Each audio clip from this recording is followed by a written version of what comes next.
And hello, everyone. Let's do a sound check and we'll get started. Welcome to the Profs channel. If you've never been here before, I'm glad to have you. All right, looks like the sound is fine. So I'd like to welcome you to today's show. Today, I'm going to be telling a story, and this story is very important.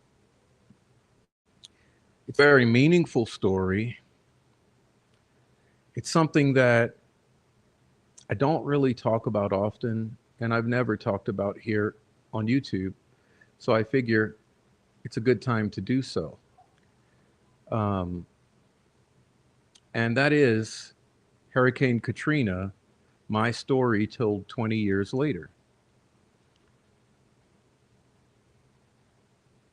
And unfortunately, because of the psychos on the internet, I'm not really able to tell this story the way that I would like to, which is in the sharing of many personal details or personal photographs, etc. But I'll do my best tonight to tell the story in the way that I can best do so with all things considered. And so that's what we're going to be doing today. And for those of you who might be new to the channel, please do feel welcome to join the chat or join the comment section under the video. My people are really lovely here, and please do enjoy discussing with the community. Um, this story tonight is very difficult to understand if you have not experienced it yourself. And I know that that pretty much goes without saying, but I think it's easy to neglect the gravity and the magnitude of a disaster such as we'll be discussing tonight. All too often in our world, we're caught up in the day to day and in the moment. And we don't have much context for things that we don't know about.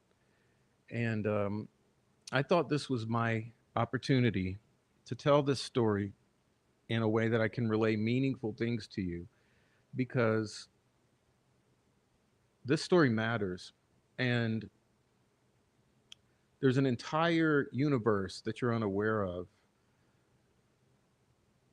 that existed before this hurricane 20 years ago and since. And it was really a game changing or foundational. The changes that precipitated from this disaster are really unknown to the world, uh, or very little is known. And so that's what I'd like to do tonight. And for those of you who are longtime viewers of this channel, maybe you'll get to know me a little better and my path, and and maybe not. Anyhow, so what we're going to do is we're going to go back, oh, 25, 30 years to start, and and that's how we're going to discuss this thing. And yeah, I don't really have much to say. There's not much to share, like I said, without the ability to share personal information. There's not really much to share on the screen, but I do have a few slides for you to help you. Um, but wow, this is just a big wow, okay? And so I'm going to prepare to get started. And I just realized that there's one more slide I need to pull up.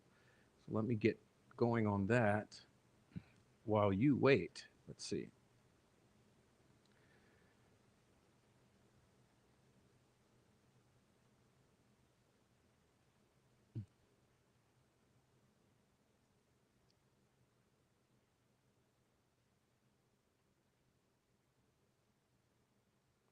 Right.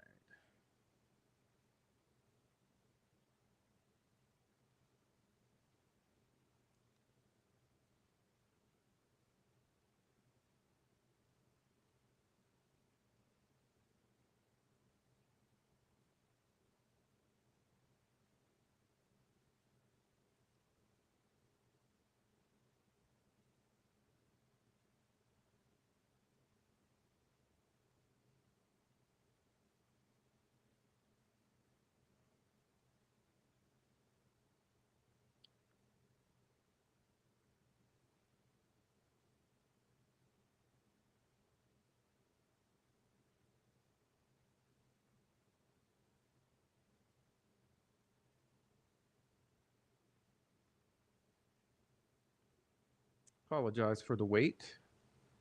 I thought I had this ready to go, and I just realized this one I did not upload.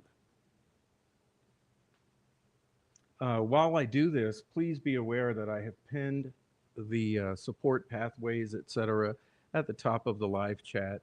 In case you'd like to support this channel, please do. We have several pathways for you to support the channel, including a GoFundMe, which is currently active. So if you'd like to support my GoFundMe, go check that out. It's pinned in the link tree at the top of the chat. Okay, so let's see. Let's see if I can do this. Let's see.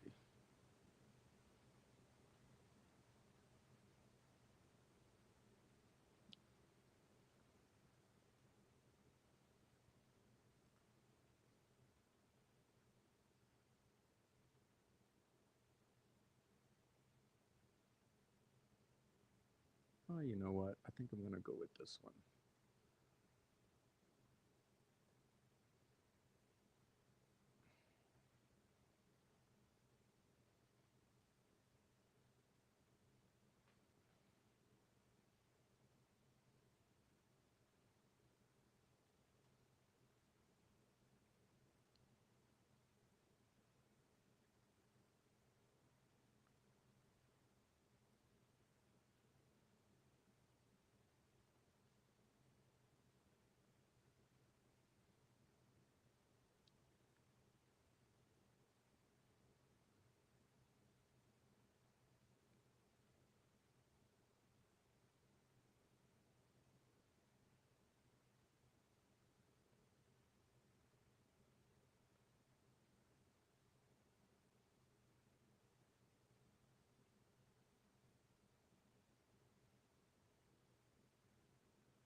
Okay, good to go. Let's see.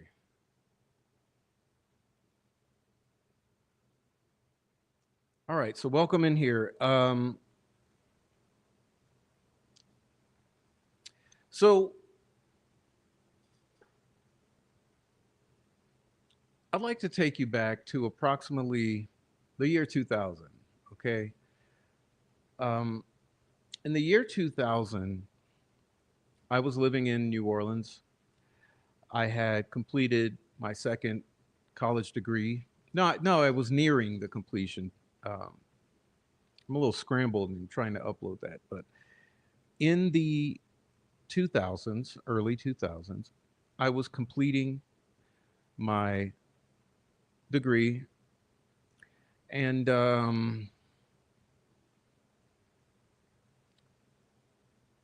as I was nearing completion, I had a little boy, and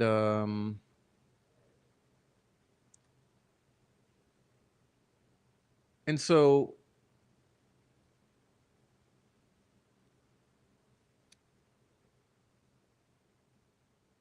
I graduated. Okay, I graduated in 2004, and I immediately started working. Okay, and by that I mean I had already been obviously working since teenage years, and then throughout college. And then in the time period that I graduated, almost immediately, I started at the suggestion of a teacher. So I came into contact with an individual who was a school music teacher in one of my other jobs that I had at the time I was completing my degree. And to be honest with you, I never really thought of going into the classroom. It wasn't my interest so much. I was daily performing. So in the lead up to Hurricane Katrina, um, I had for 10 years been an active performer in the city where pretty much 5 nights a week, I would say 5 nights a week, I was a full time musician. Okay. So I had a day job and I also did an entire full time music career.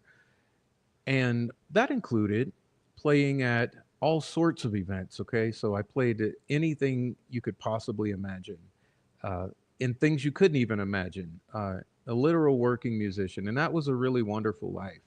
And it's actually how I met my child's mother. So, in this time period of the early 2000s, I met my child's mother. And before you know it, my child is born. And so this was the momentum of life. So I was perfectly happy performing. And like I said, I had this job in which I was working. And in the course of this work, I came across many individuals. And one of the individuals I came across, we got to talking. And I had told him how I had just graduated, and I was dissatisfied with the pay that I was making in this day job. And he said, "You know what? You should teach." And I said, "Oh, I never really thought about that, but okay." But to back it up, I had been really, really fortunate in my teenage years to come across some teachers who were absolutely legendary in the area. And these teachers were highly reputable and had many successful students. And so I decided, is of sorts, to go to them. I decided, let me go to these couple guys and discuss this with them. And so when I went to them, they highly encouraged it with the concept of, hey, yeah, we need more of our people in the classroom. So you go ahead, go do it. As a matter of fact, we will give you a recommendation. So with that, and with this gentleman who suggested it, I went to the school board office and talked to the director of music. And I said, hey, this is where I'm at. And what do you think? And immediately she said, yeah, I'll hire you. And so she said, this is going to work like this. Your first year, you're going to have a mentor teacher. So you're basically going to apprentice with this guy who's going to be your mentor, and he's going to show you the ropes the first year, and then after that, you'll get your own schools. So I shadowed this guy, and what this guy ended up doing, after he's kind of got the ball rolling, he'd go on and do other schools because in many instances there was short staffing, so any music teacher would have to go to at least two, maybe three schools. And so that's what I did as I shadowed him. And then we ended up kind of playing ping pong because he would go somewhere and leave me somewhere. And then he would dip back in and I would dip back out and go somewhere else and blah, blah, blah. And that's how I was learning the way that things were done there. And so that was my first year. And that was really wonderful. It was really, really wonderful. And in the meantime, I continued my uh, uh, performance at night. Okay, my nightly gigs. So basically, the way that was working is it was a literal full time job. I mean, 80 hours a week. Because I'm doing my 35 hours a week or whatever it might be in the school system, and then I'm doing another 40 hours at night throughout the week. And anyhow, that catches us up to August of 20. No, I'm sorry, of 2005. So there we are, and I remember it very well because I had chosen when my child was born. I decided to move uh, very near to his grandparents because I thought that it would facilitate uh, being a working dad and that sort of thing. So I ended up moving very near this the grandparents of my son, and it was wonderful because it was literal walking distance. So I could easily walk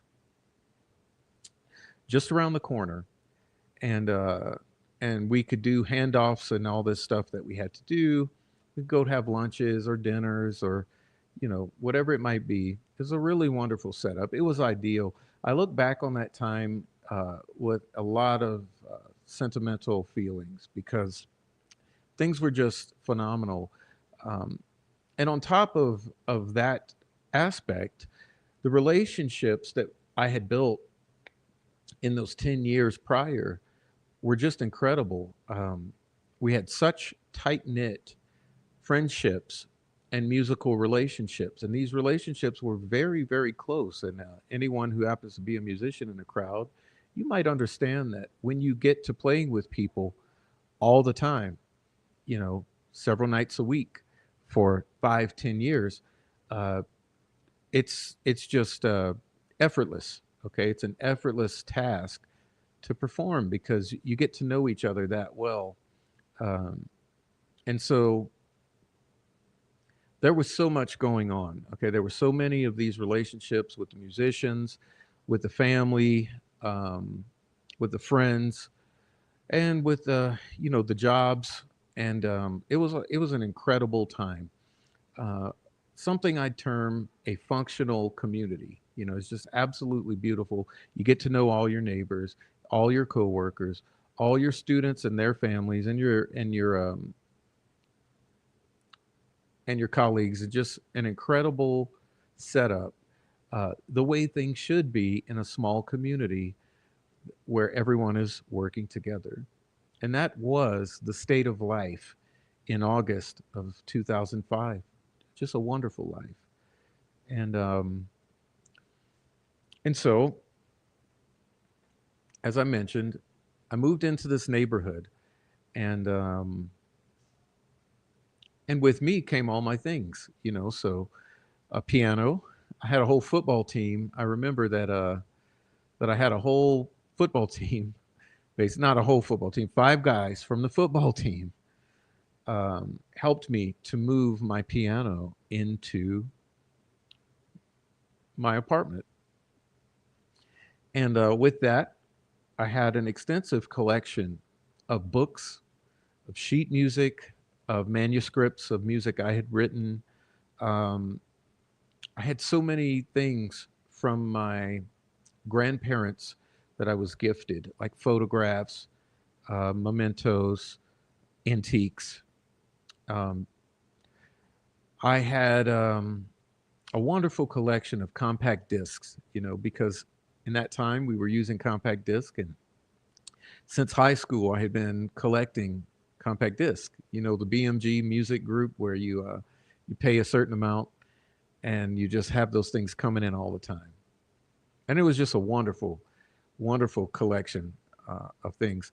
As well, I had a bunch of instruments. I had flutes because I played flute and saxophone, and so I had flutes and saxophones and all of my instruments, um, and just all the irreplaceable things. the handwritten manuscripts, the books that you're not going to easily find, because I used to be that guy that I'd go around to all of the library book sales, and I would buy books as a hobby. So I had a huge bookshelf that I had gotten. This mansion, literal mansion, had pulled out an entire bookshelf that covered a whole wall in a study. And I got that from those people, and I had it moved into my place. So I had an extremely large bookshelf that covered an entire wall, and it was full. It was just a wonderful life, all my things, right? And so what happened is, uh, in the days immediately prior to Hurricane Katrina, like everyone, you see on television that there's something brewing, and then you see it approaching. And I really didn't have many concerns because being in the Gulf Coast, it's a regular occurrence. Almost every few years, you have a hurricane to experience, and I had experienced many in my life. Um, I can think back to evacuating many times, and also to a lot of hurricane damage. I remember a tree falling on our house when I was a little teeny bopper, and causing extensive damage. And just I remember evacuating many times before. So everyone is very familiar with a hurricane. What you do is when it's coming right at you, you just get out of Dodge for a few days.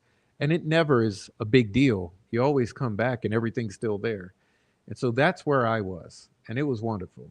And so we saw this thing approaching, and I thought, no, I'm not going to evacuate unless I really have to, but I'll keep an eye on it. And I specifically remember the turning point because, uh, like many people, I had a television in the bedroom.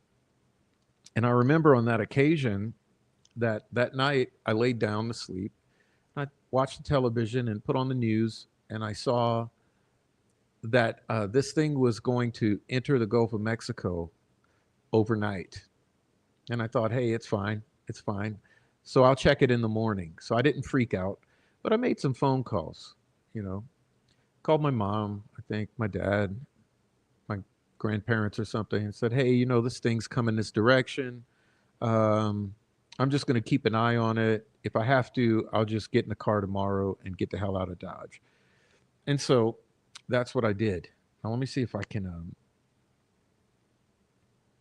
pull this up, because the very next thing that happened is I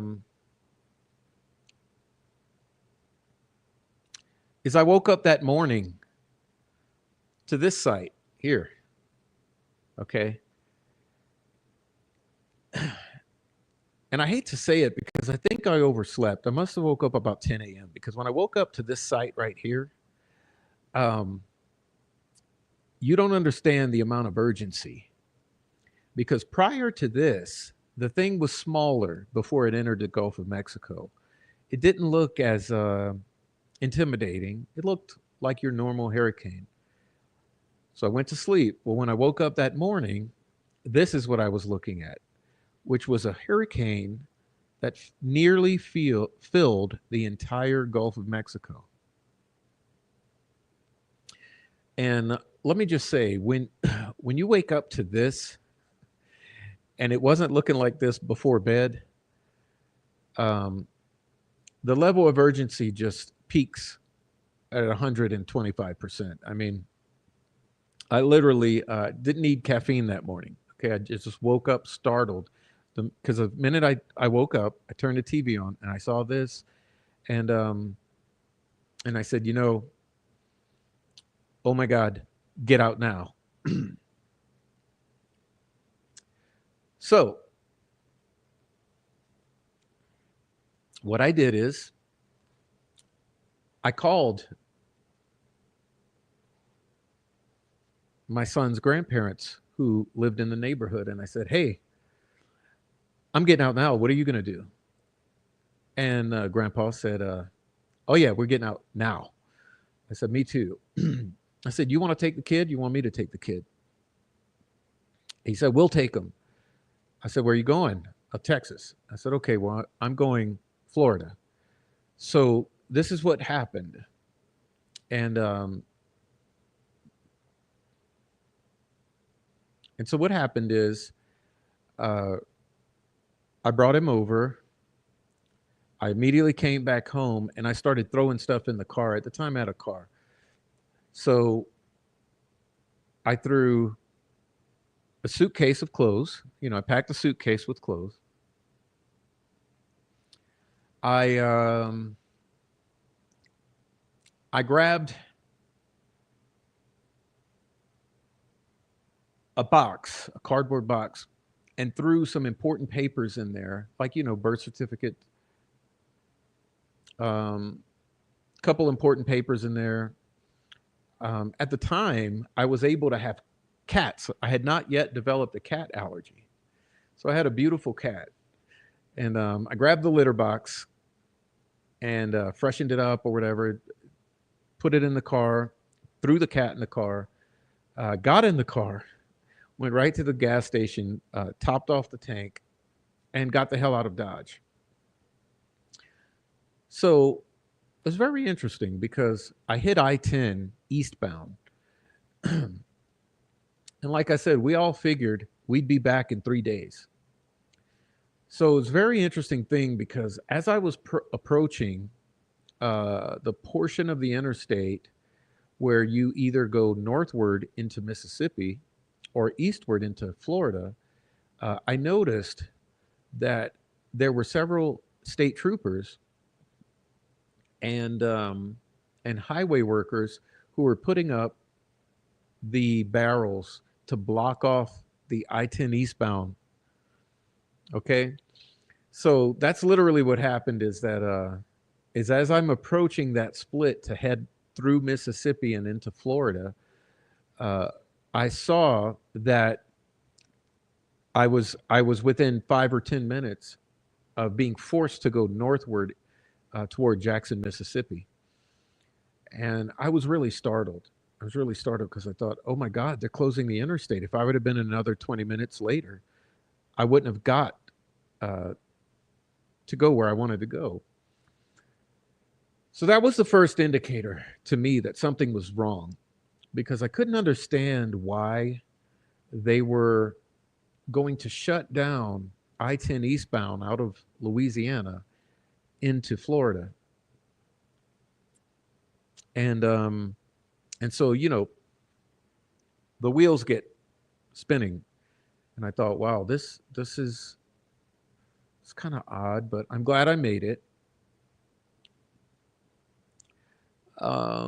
Mostly because I was going to my mother's house. Okay, I was going to see my mom.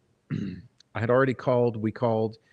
Phone calls were happening, and so I had already called my mom and said, "Hey, I'm coming," and it was just me and the cat.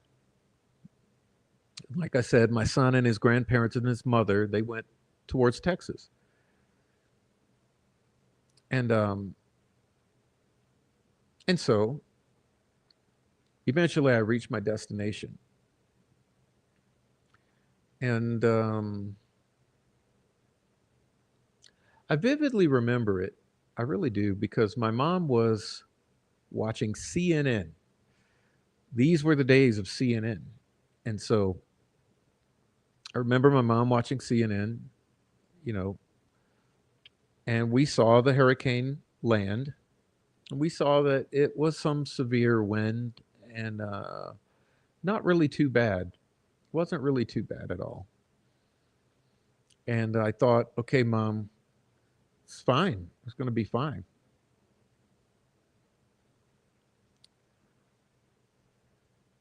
Well, this is where it begins to get a little blurry in my memory because honestly, it's really difficult to put things into sequential order or remember dates and times and those sorts of things at this point because this is where it turned insane. Um, so from here forward, it's less of a linear story and more of a experiential, spiraling story. Because what I remember is I remember the first images. I remember those first images coming through the television screen, CNN. And in those images, I could literally see my neighborhood. And I could see that in my neighborhood, all that was visible were the roofs of houses. And and you just don't know the feeling. You just don't know the feeling because I'm looking here and I'm seeing my neighborhood. I know it's my neighborhood. I know it very well. And I'm recognizing that I'm only seeing the roofs of houses because the houses are completely submerged up to the roofs.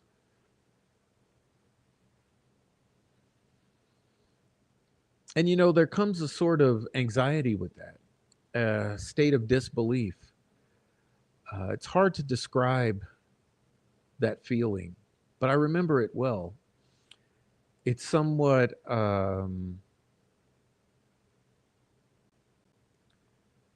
it's this racing heart.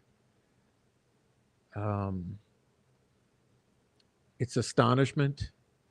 It's somewhat denial. Um,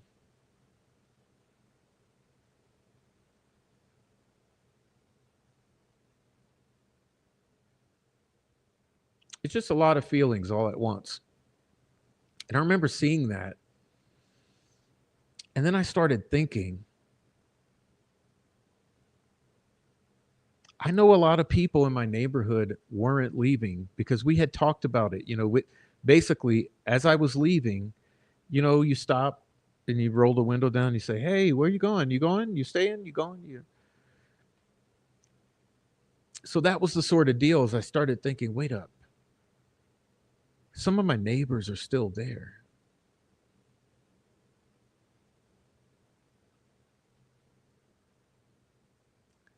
and up until this point, I never knew that my mom smoked marijuana. You know, had no clue. But I truly do remember the moment because as we're watching that footage, my brother comes over and my mom starts rolling these little left hand cigarettes, like 15, 20 of them. And she's like, "Here, baby." Because I remember I'm pacing. Okay, I'm pacing. I'm pacing the house. And I'm on the phone. I am trying to figure out what's happening. And I'm like, "Mom, I got to go back. I got to go back." And she's just like, "You can't. There's nothing to go back to."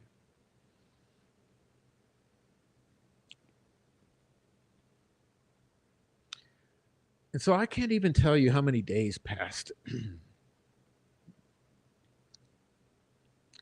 Some days passed. And and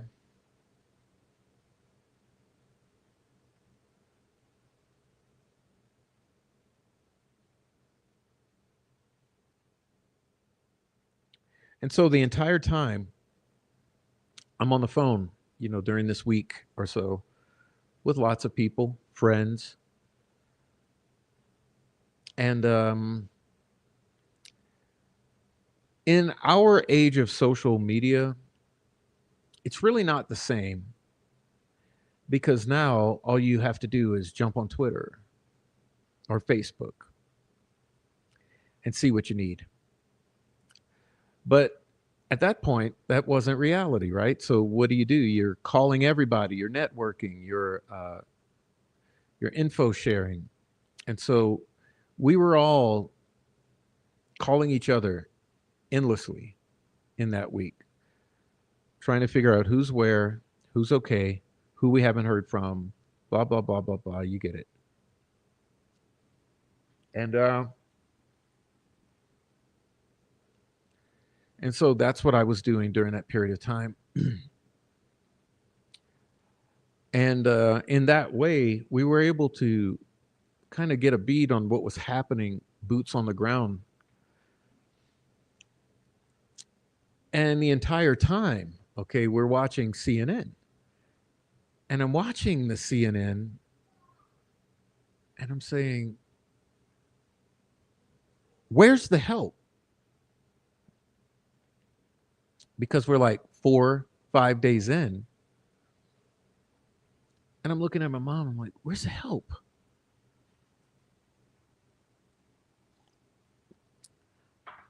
Why is it that no one's helping? Where are the helicopters? Because all you saw were local residents in their boats rescuing their neighbors.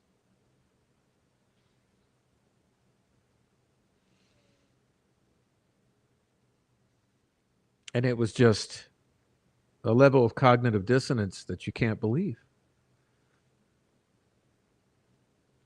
And that's the moment that I started to experience this rage about George Bush and the federal government.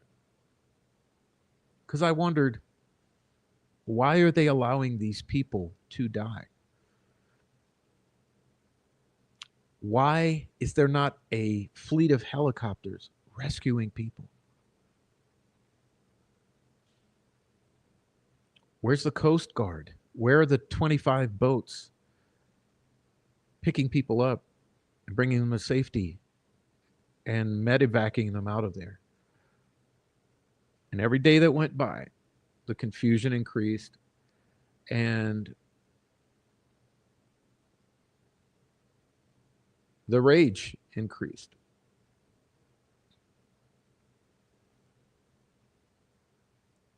And I think that anyone who wasn't personally involved really can't empathize with that.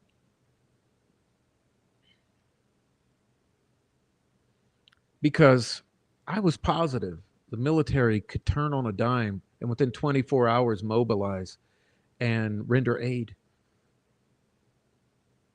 And I just couldn't understand how a week we were approaching a week and people were left to fend for themselves.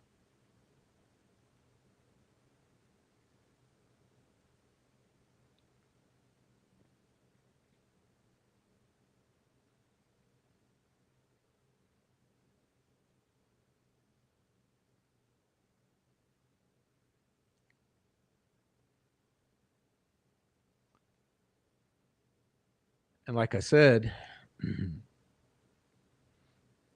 I had my cat. I had a suitcase of clothing, and and I had a cardboard box of a few items. And what started circulating in my brain was thoughts of my friends. And I thought, where are we going to play music now? And I thought, my job's gone. And I started wondering about those old ladies and old men in the neighborhood who I knew didn't evacuate.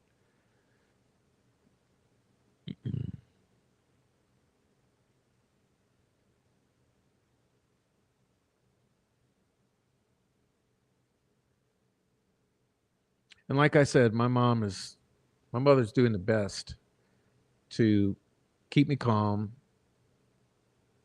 whisper comforting things, and clue me into reality. You're not going back.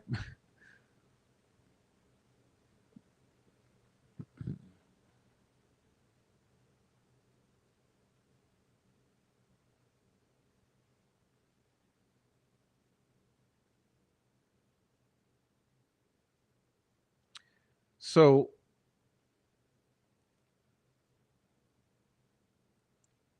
as I'm speaking with friends, uh, we're starting to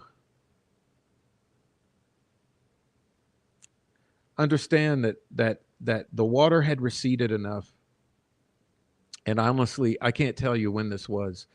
I could eventually figure it out, but it doesn't matter for this story. After some time, I got word that the water had receded enough that there were some places that you could go back into and check out. Now, at the time,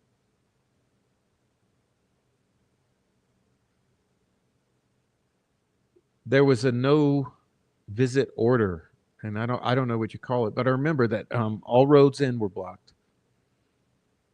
People weren't allowed in, and the water was just receding. But I had a friend who called me and said, "Hey, I made it in. I snuck in," and then he told me the route he took, and he said, you might want to think about trying to see if you can sneak back in, go see what's salvageable at your house. So eventually, I I thought that was a thing to do. So I started making phone calls, um, and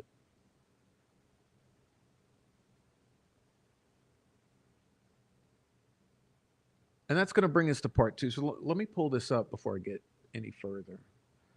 So I want to show you some context.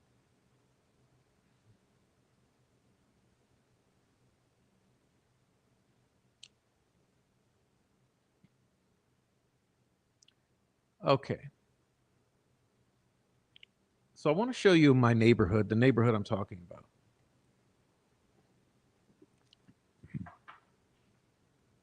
Gentilly.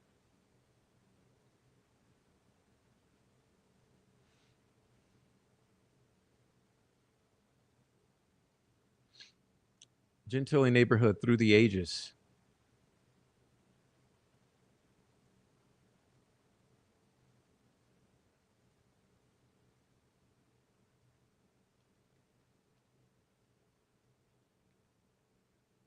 New Orleans is a city known for its rich history, diverse culture, and unique neighborhoods, each contributing to the city's distinct identity. Among these, Gentilly stands out as a community with a deep rooted history, showcasing resilience, cultural evolution, and a close knit spirit. Located in the heart of New Orleans, Gentilly's story intertwines with the city's complex growth, from its early agricultural roots to becoming one of the New Orleans' vibrant urban communities. Early beginnings, the agricultural heartland.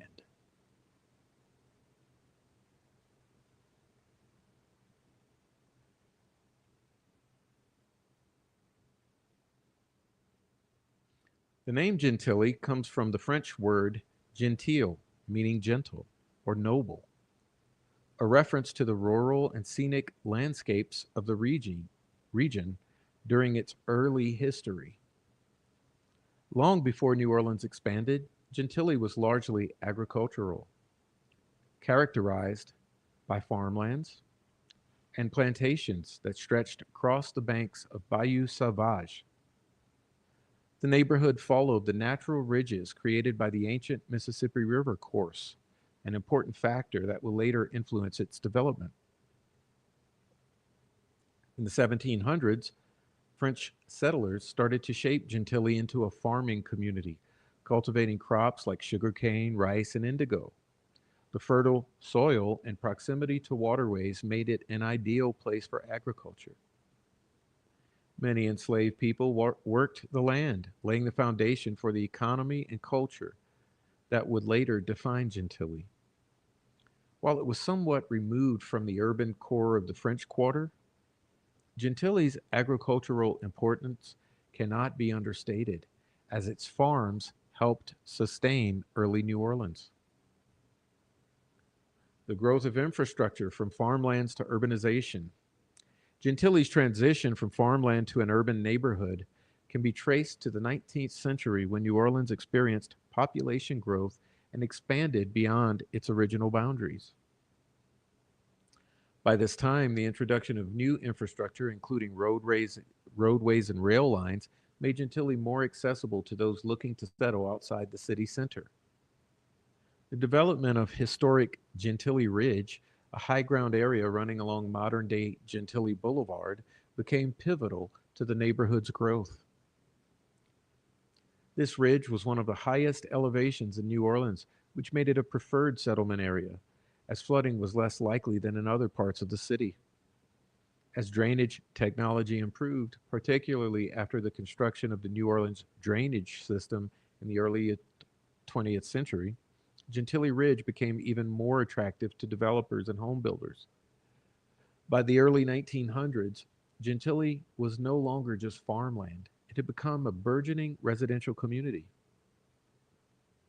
Neighborhoods like Milneberg, Edgewood Park, and Pontchartrain Park began to form, and the architectural landscape of the area shifted from rural homes to more structured suburban designs. The impact of education and religion.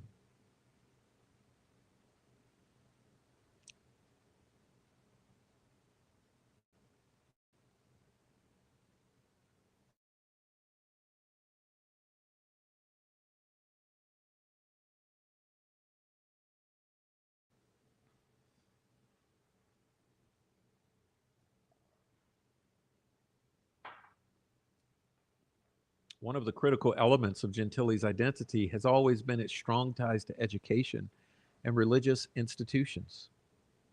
In the early 20th century, as Gentilly's population grew, schools and churches played a significant role in fostering community. The establishment of Dillard University in 1935 was a monumental event in the neighborhood's history. Dillard University, a historically black university, brought a new intellectual and cultural dimension to Gentilly. The university has been a beacon of education and civil rights, contributing to the broader movements within New Orleans and the United States during the Jim Crow era and the civil rights movement of the 1960s. Churches like St. James Methodist Church, St. Leo the Great Catholic Church, and Franklin Avenue Baptist Church became spiritual and cultural centers, drawing residents together and providing stability during challenging times. These institutions were not just places of worship, they were places of gathering and discussion, helping to strengthen the bonds within the Gentilly community. Gentilly in the mid 20th century, Pontchartrain Park and African American empowerment.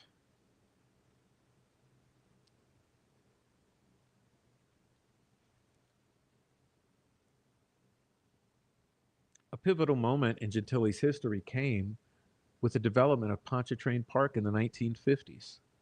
As the first suburban style subdivision created specifically for middle class African Americans in New Orleans, Pontchartrain Park was a landmark of black empowerment. In an era marked by segregation, Pontchartrain Park provided African American families with home ownership opportunities and a sense of pride and community. The neighborhood featured single family homes, schools, parks, and recreational facilities, including the Pontchartrain Park Golf Course, which became a hub for community activities. Notable residents of Pontchartrain Park include the iconic jazz musician Ellis Marsalis, whose family has played a significant role in shaping New Orleans' musical heritage. Pontchartrain Park became an anchor of Gentilly, symbolizing the broader struggles and triumphs of the African American community in New Orleans. The neighborhood stands as a testament to the ability of communities to thrive despite the segregation and systemic racism that dominated the mid 20th century. The civil rights movement and beyond.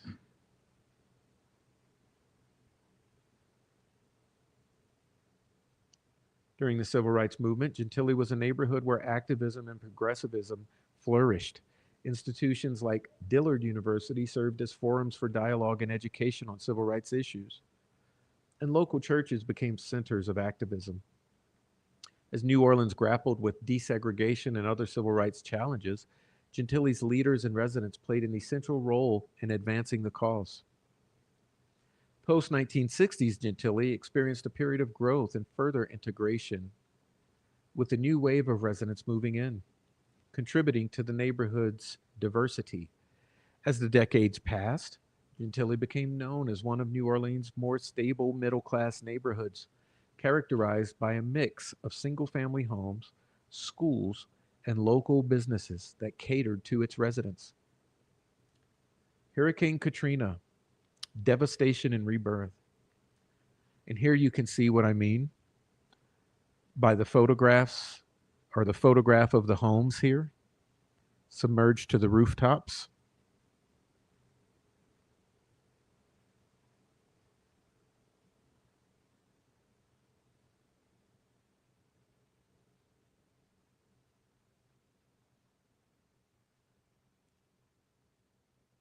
Gentilly's story took a tragic turn in 2005 when Hurricane Katrina devastated the neighborhood, flooding most of the area.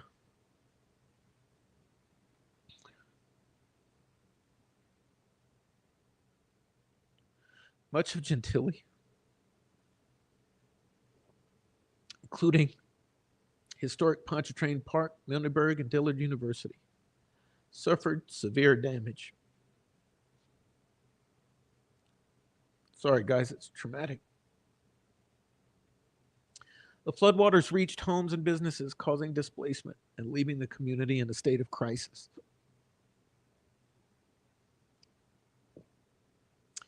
The aftermath of Katrina tested Gentilly's resilience.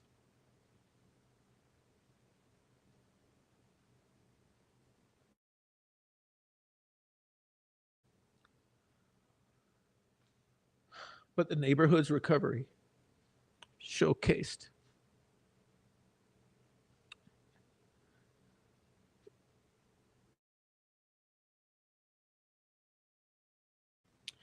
its strong spirit.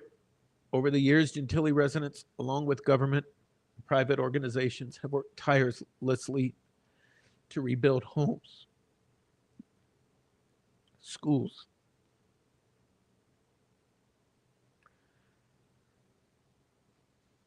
churches, and parks. Pontchartrain Park Golf Course reopened.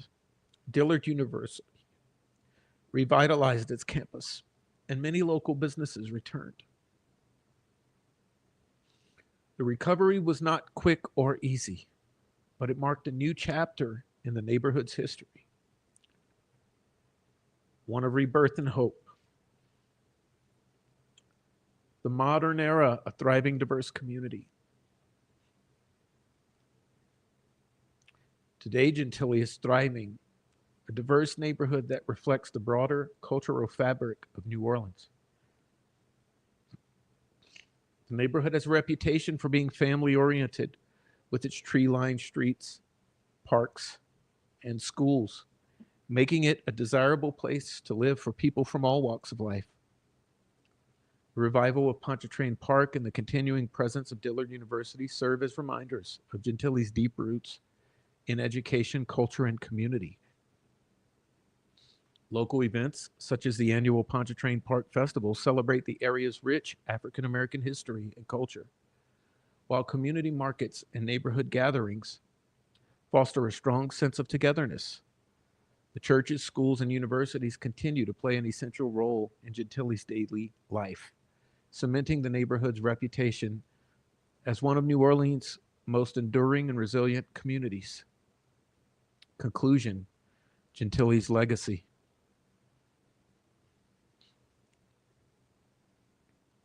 The history of Gentilly is one of transformation from a rural farmland to a modern urban community.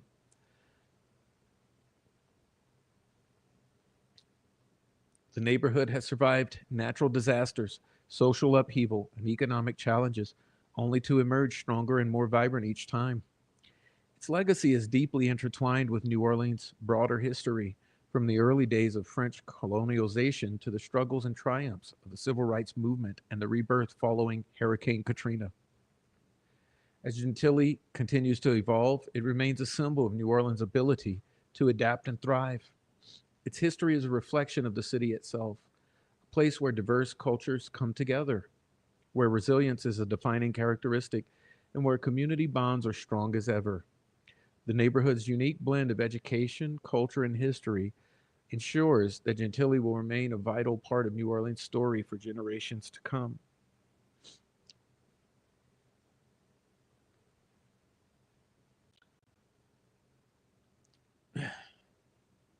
Okay, so I want to show you what we're talking about here.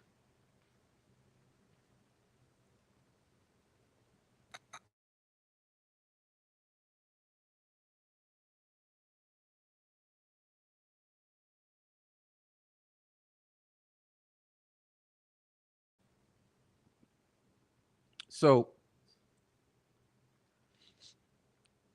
this may be difficult for you,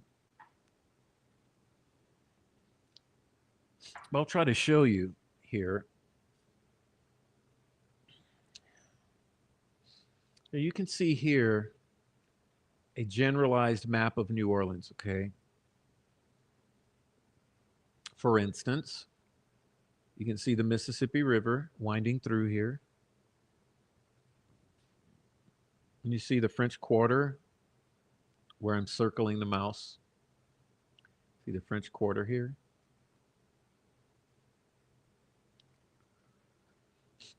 And you can see how, with this legend here, there's the green is where there's some water intrusion, but brown here, there's no water intrusion along the river.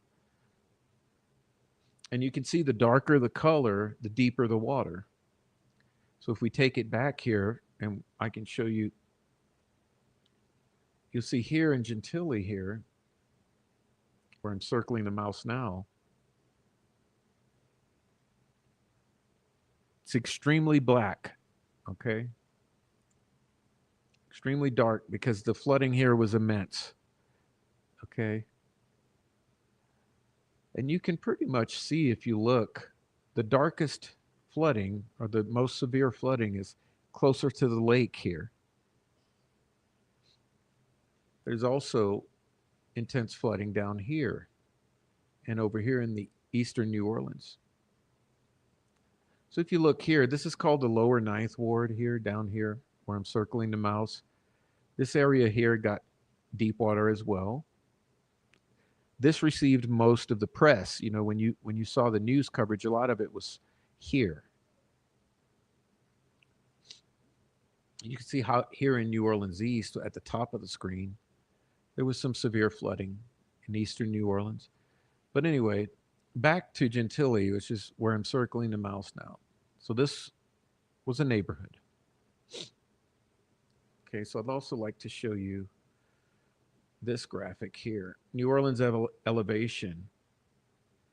The city of New Orleans sits between Mississippi River and Lake Pontchartrain. Most cities have a higher elevation than the water, but most of New Orleans is lower than the water that surrounds it.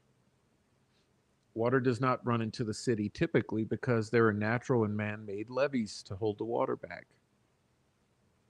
Okay.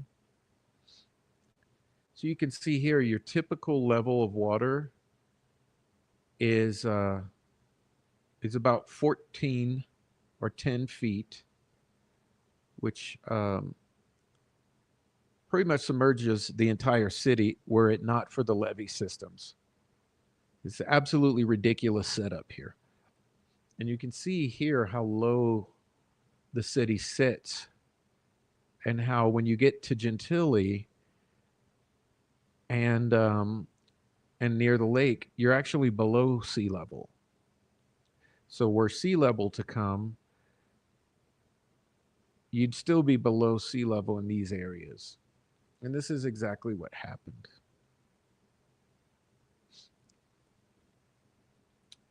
And anyway, if you look here where I'm circling the mouse, this would be near the French Quarter, near the Mississippi River.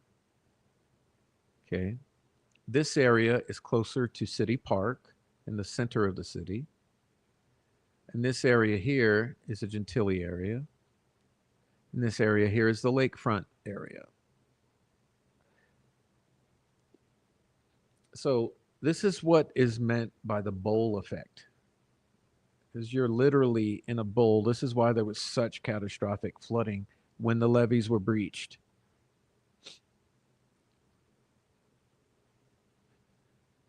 And this is a really good slideshow here.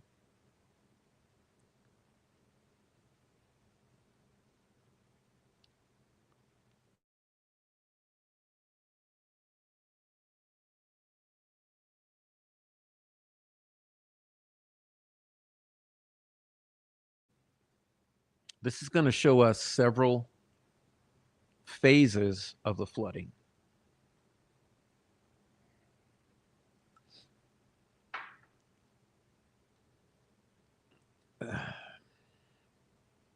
Okay.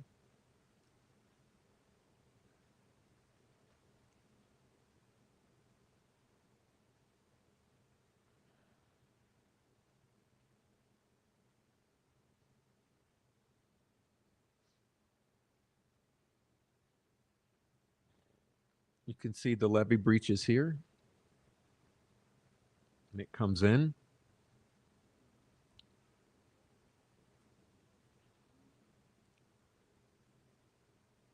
Then there'll be more here.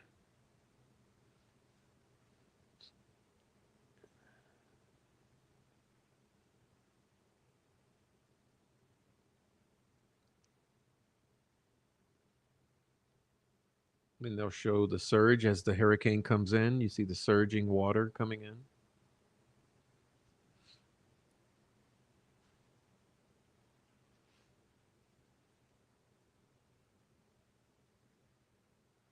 And here you'll see the surge comes into the lake, fills up the canals.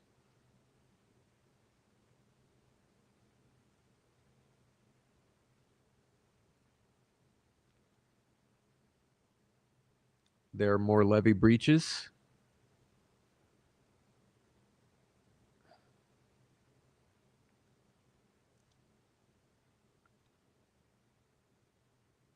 And here you're going to go with Gentilly. It's going to get it.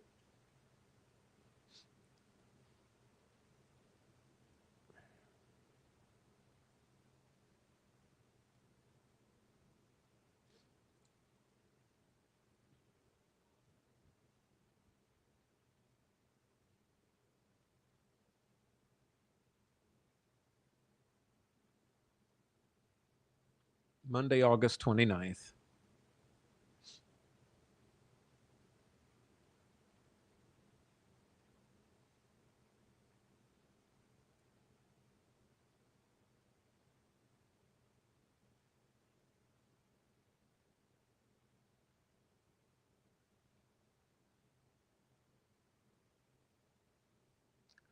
So you can see how there's just catastrophic failures of all the levees.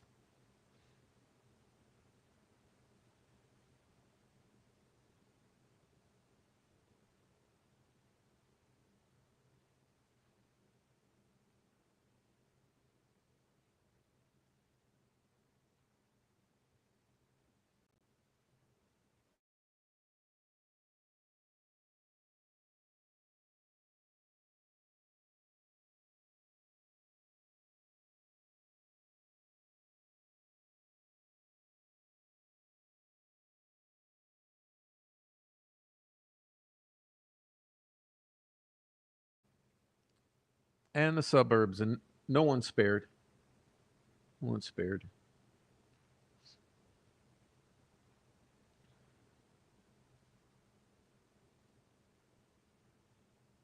And again, this is that graphic. As you can see here, over 10 feet of water in Gentilly here.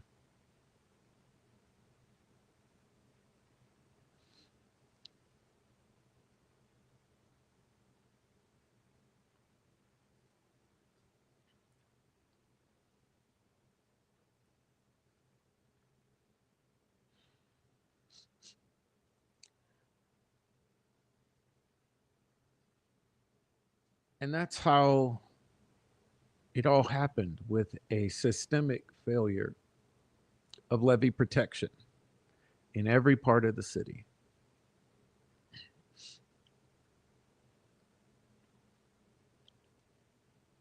Now, back to my story.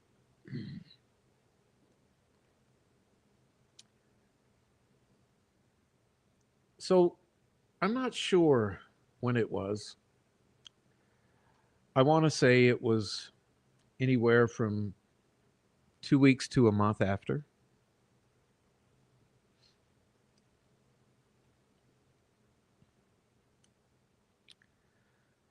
I got my son, and together we drove to New Orleans. And the objective was to go and see what I could salvage out of the house, if anything was left.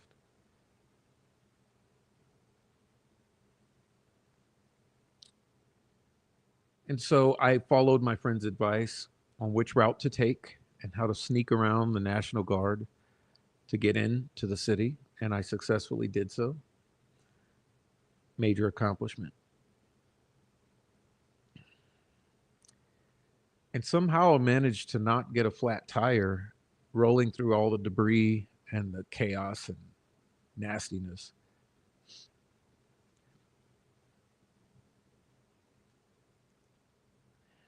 And I pulled up in front of my house, and it was just an unbelievable sight. There were no windows, doors were caved in, and the amount of debris scattered throughout the neighborhood was unbelievable.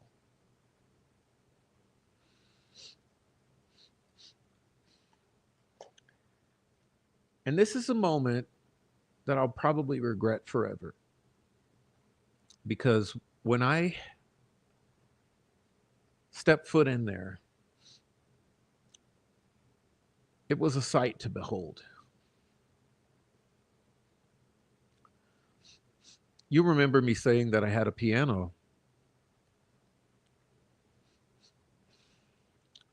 Well, the way that room was set up, the room that the piano was in, there was also a daybed in that room.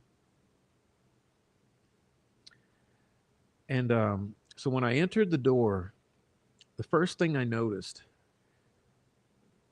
that'll be forever etched in my mind is that piano has 88 keys. And as I walked in, I saw that there were piano keys scattered like confetti all throughout the place.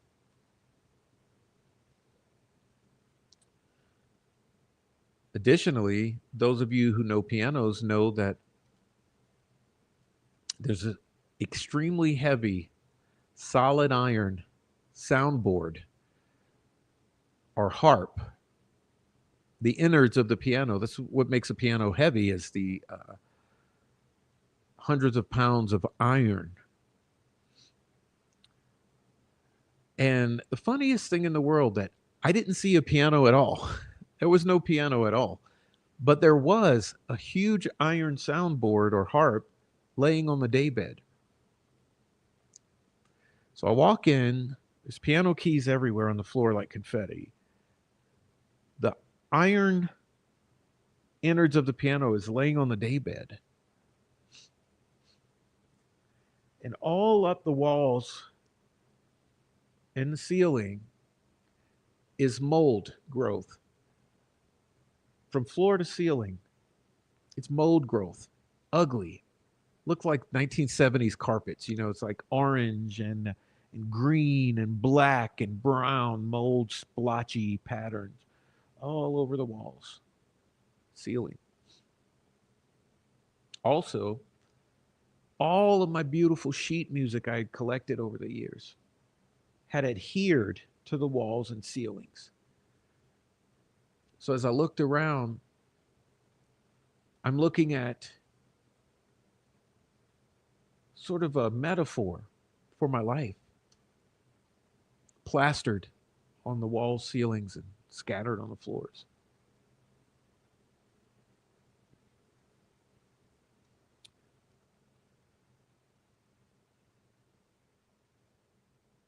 And there was not a single thing salvageable in that house.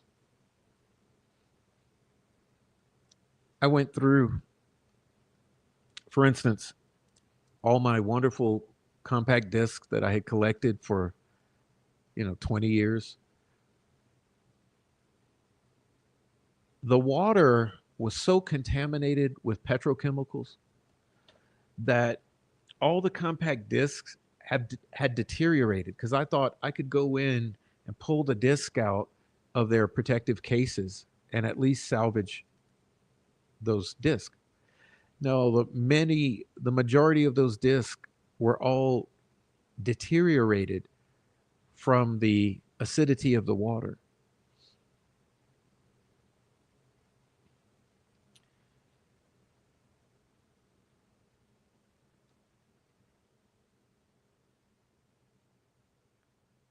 We probably stayed in there an hour rummaging around.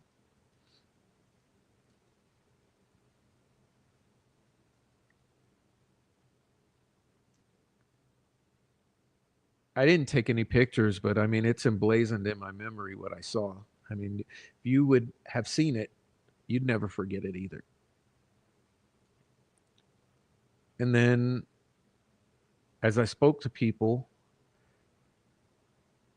I realized there had been 6 foot, 8 foot, 10 foot waves crashing through that neighborhood as it was flooded to roof level. Hence, the piano and the windows broken out and the doors crashed in and all of that.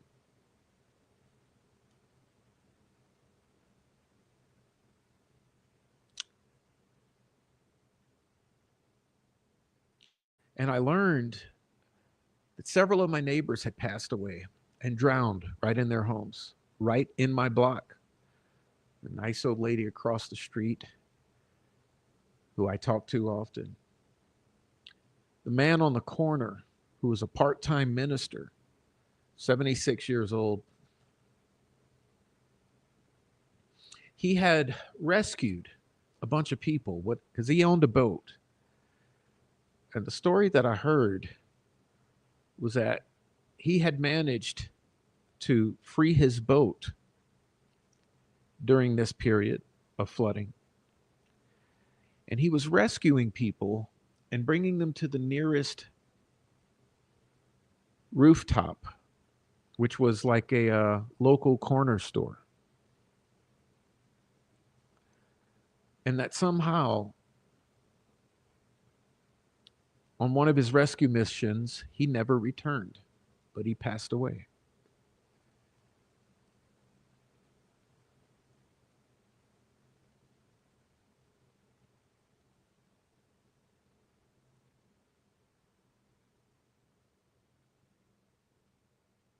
And so I left that city, and in some time I rented a place several hours away. And it's funny because I was frequenting a coffee shop downtown in the city I was living in. And there was this old lady. She was 86, she told me at the time, I believe. 83.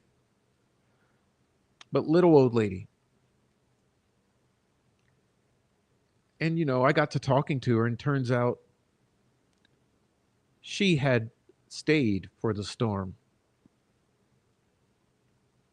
And she had this little bastard poodle that was so fucking mean.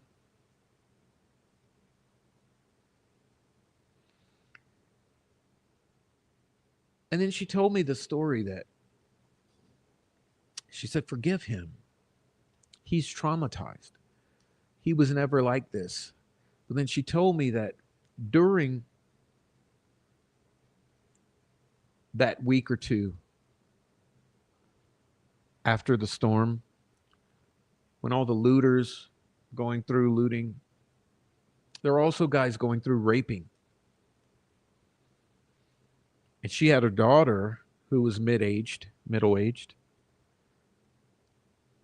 And some guys went in to assault her mentally challenged daughter.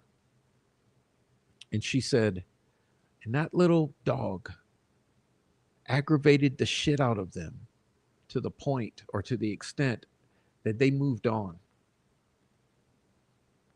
Because when they came in the house, that little dog turned into a monster.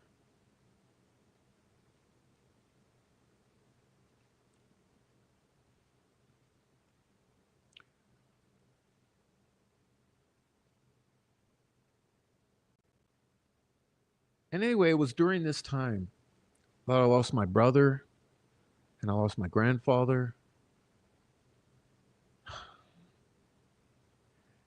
It was an immense period of grief, and all my friends had scattered like with the wind. Friends everywhere.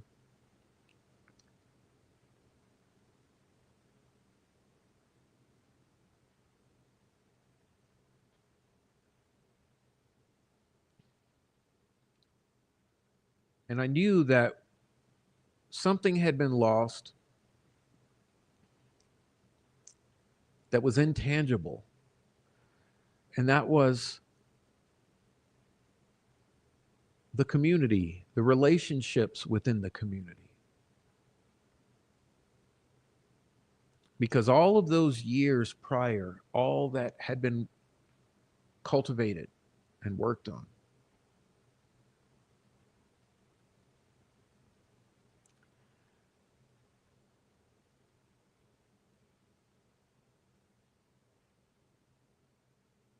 it all disintegrated, just like that piano, you know.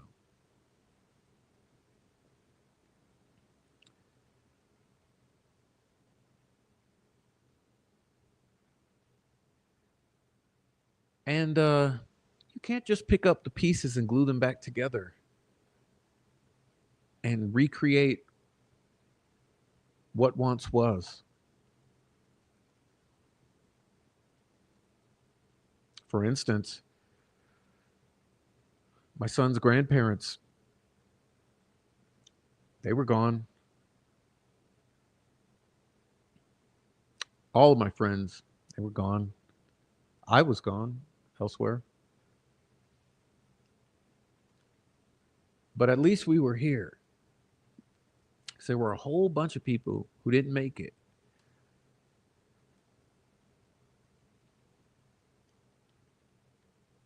And this is the reason I decided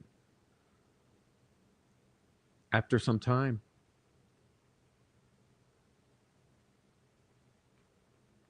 I have to reclaim as much of as I can of my life.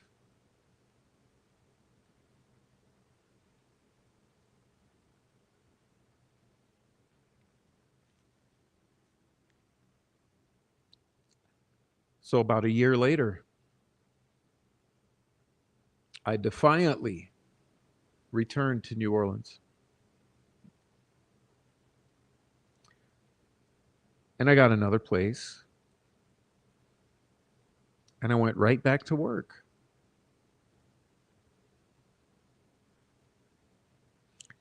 And all those kids were so damn bad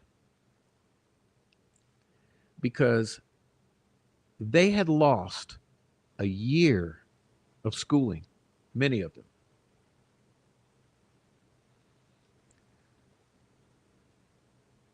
The first graders never had kindergarten, the second graders never had first grade, and on and on and on.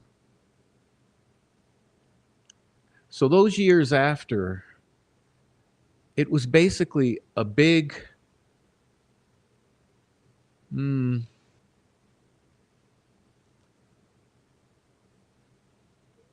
it was like a huge therapy session that lasted 5 years. Many of them lost their parents, their grandparents, family members, their houses. So, what was supposed to be school turned into more of a therapy session for all the students and for the teachers, because we had also been through it too.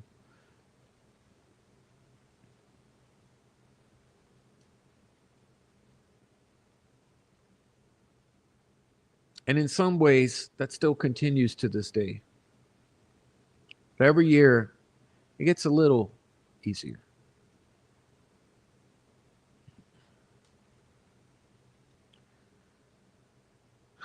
I guess in some way, it's part of the reason that I left, because you're constantly reminded.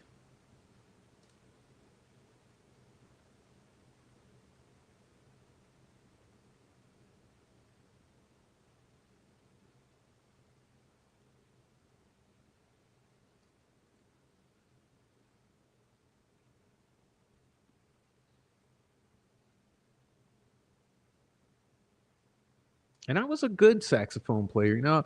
I was a good saxophone player. I was an excellent alto saxophone player, and I was just a good saxophone player altogether. I was an excellent saxophone player,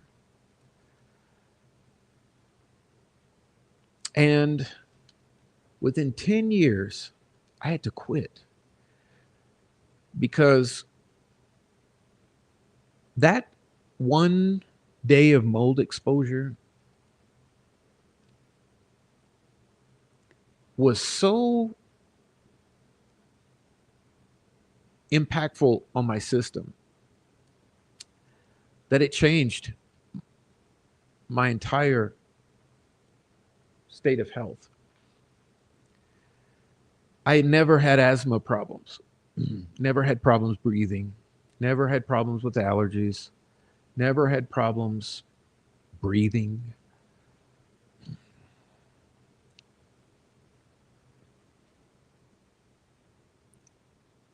But I suddenly realized I couldn't handle household dust. I couldn't handle cats or rabbits. I couldn't handle normal allergens. Couldn't handle cigarette smoke. I couldn't handle just breathing. And the thing is that mold never left the city.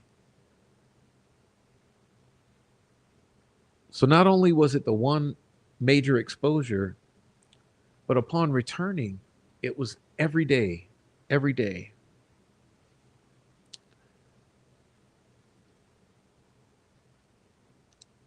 And there are many places now that still have not been properly remediated for mold. So if you get a house in the flood zone, you never know if there's mold growing in those walls or under the floor.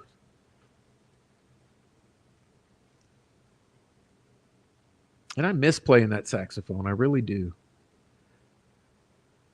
But I remember the last day that I did, because the last day that I did, I knew I could no longer.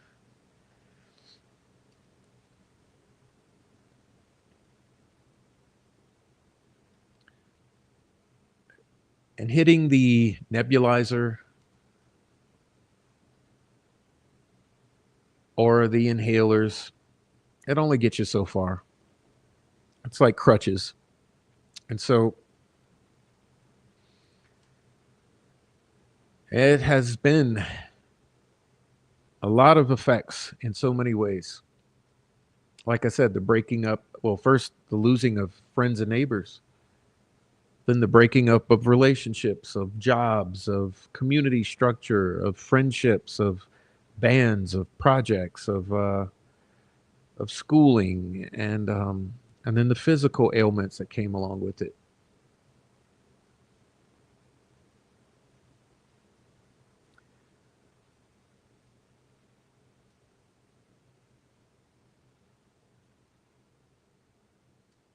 And as we all eventually kind of found ourselves back everyone's trying to rebuild and put the pieces back together.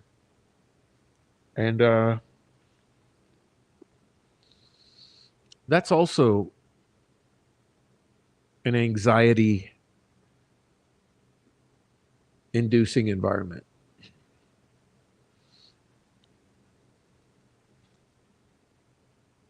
And as you could see earlier, the grief never goes away. There's the grieving process is ongoing.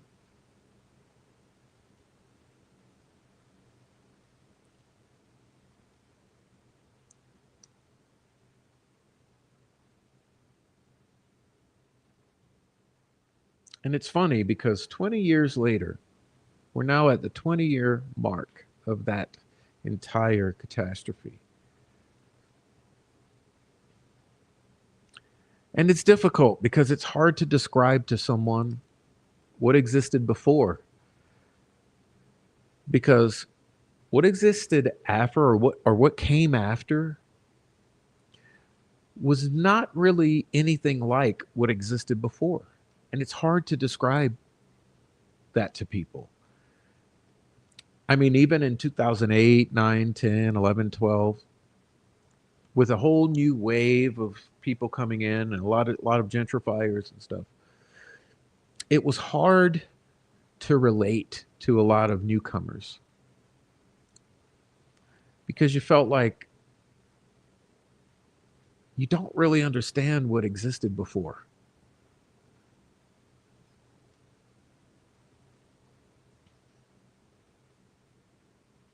It's kind of like a dream. It's like awakening from a dream, and you can't go back to that dream you were having. And that's how this is. Can't go back to what existed before.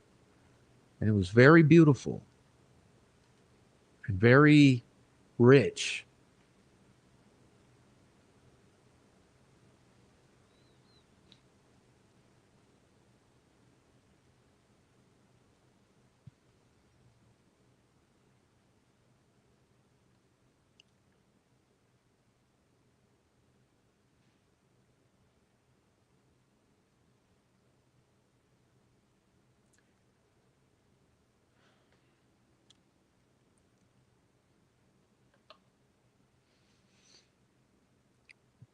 But I guess in some way, this is my attempt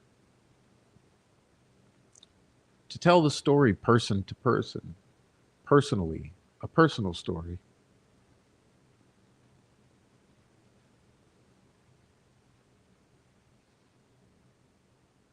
In some ways, it's about beauty and friendships and culture and community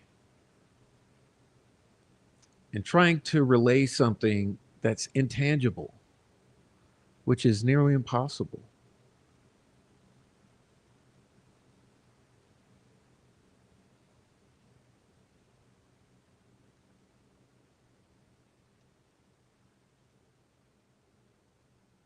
And I guess in that way, the only place that exists is within us.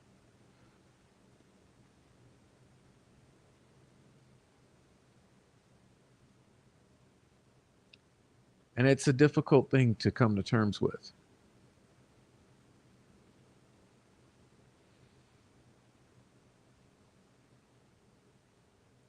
There are so many, mm,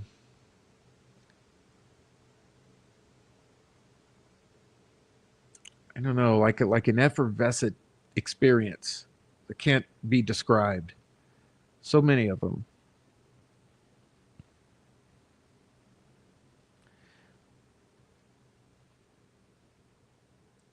It's part of the reason I wrote my book and am still writing my book on music because there's something so special, just like the physical beauty of the place. There's something so special in the music of that place,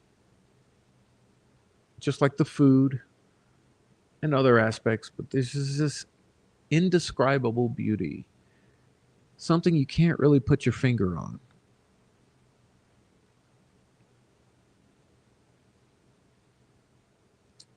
And in a way,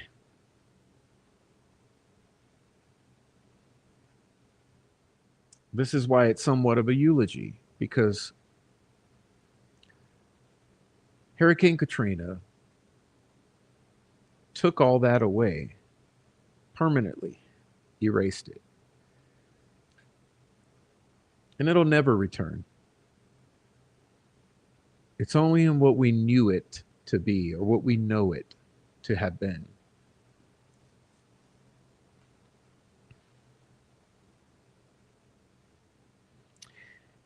And in the years since, in these 20 years, a lot of people have passed away. They've passed on.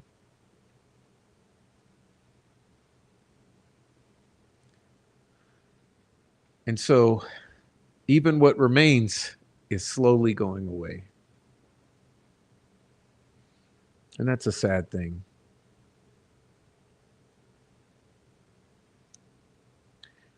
Because what it is ain't what it was.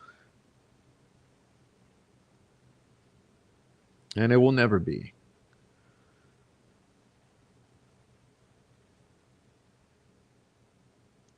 But I hope that this helps you in some ways conceive of the magnitude of that event now 20 years later. And for those of you who are friends of mine or viewers of mine, hopefully it helps you understand me a little better. Because with all this hate in this community that's just fucking seething with rage and darkness, like, people forget that we're people.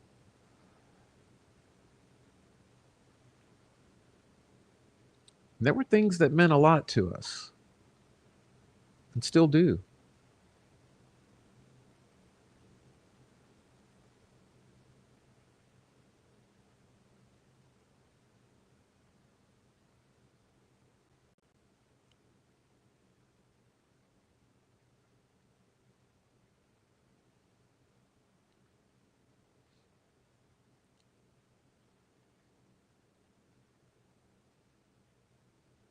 Well, I want to thank you for coming. I think I'm going to get out of here. I'll leave you with a piece of music that I created with my New Orleans friends some 10 years ago.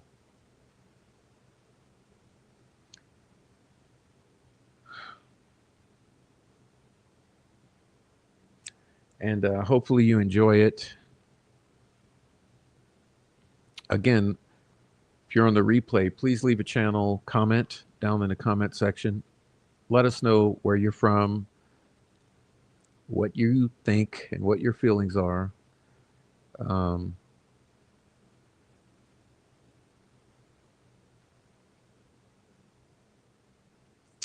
it's been a difficult period in rewatching some of the footage from that time period. And coming to terms with it's been 20 years, and 20 years doesn't seem like it.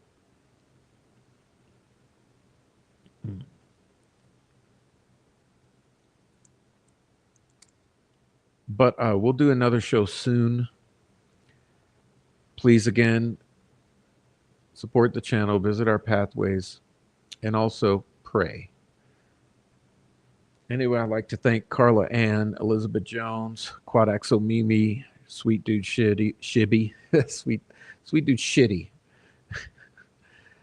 Critter Mama, Jade, Conchella, Miss Pie Crust, Lisa, Samantha Springman, Mandy, Gretchen, Pertinent, Aarontown, Four Pits, Across America, Hiawatha, Dieter, Fur Baby Daddy. Who else is here? Heather Brown, Mino Dino, David Rogers, Teresa, Bonnie, Nicole Watt. Anyone else who was here? Thank you very much. David Rogers sent a super sticker. Thank you very much for the super sticker, David Rogers. Appreciate that. I didn't see it. Amy G, how are you? What's up, Amy G? And whoever else I've missed, I truly appreciate you taking the time to listen to me today. Christina, hi, Christina. Let's see who else we got here.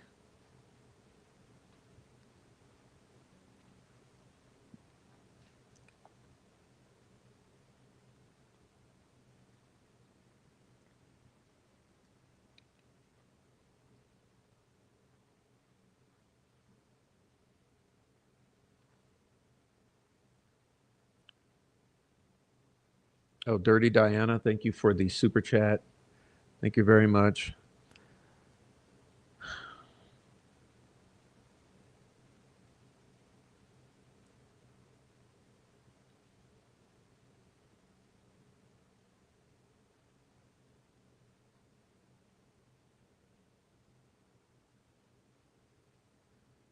Guys, there's a lot from this story that I'm forgetting because it's hard to tell.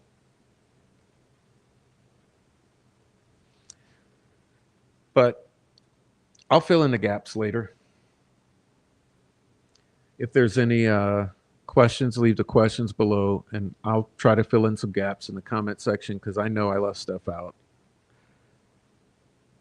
But I do appreciate you. And thanks again, Diana and David Rogers. I'm going to put the music on now. Me and my New Orleans friends, and I'll get out of here, and I'll see you guys later. Maybe even sooner than later.